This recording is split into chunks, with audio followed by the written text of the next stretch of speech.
heroes have been made a part of our lives since before we can remember.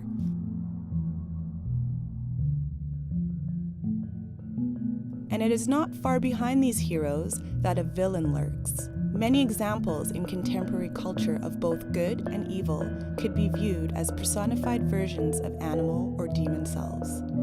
In ancient India, evil was personified as Ravana, a 10-headed, indestructible fighter. With every individual comes a story, but where do they begin and where do they end?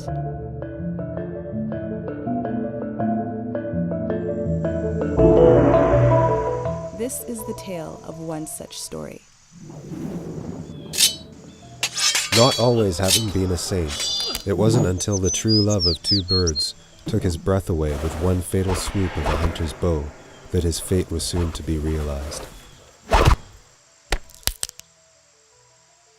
It was after the heartless murder that Valmiki cursed the hunter, and his gift for verse came to light. Brahma came to Valmiki in a vision, his figure washing into him with golden waves.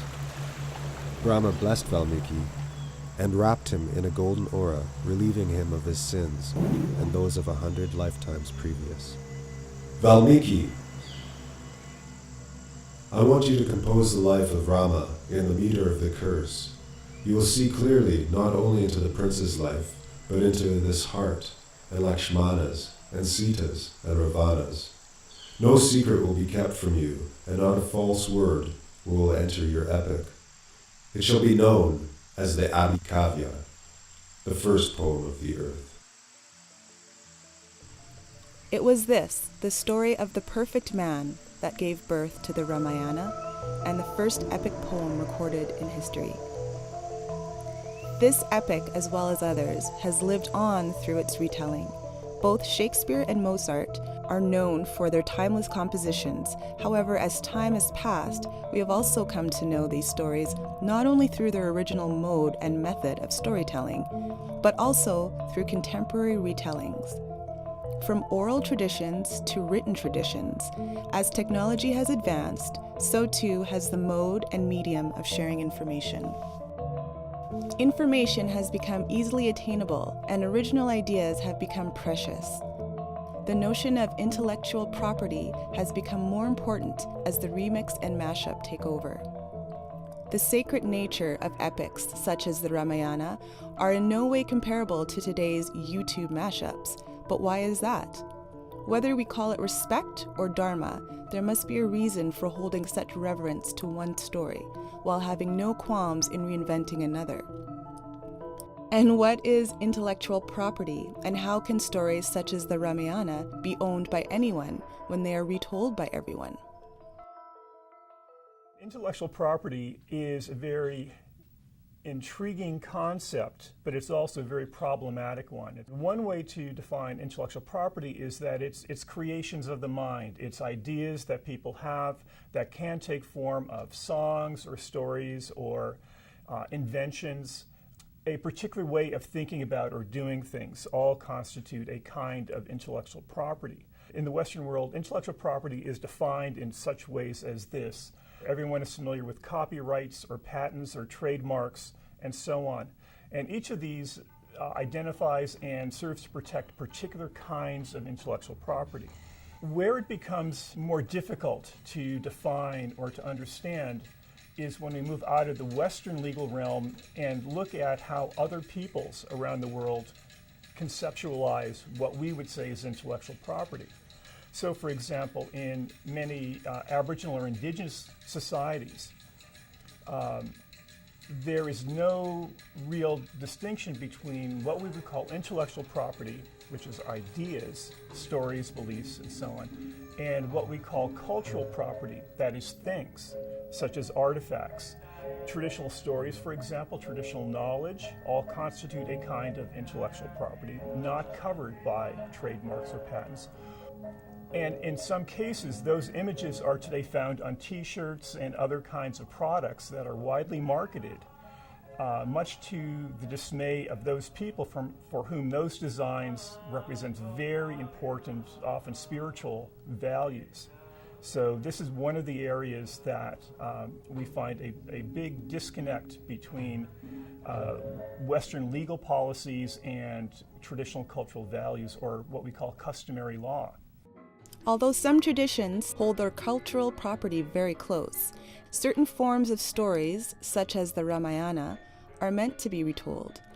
The Wayang shadow puppets themselves are the embodiment of the spirits of whom they represent, and must be awakened before the puppets are to be used.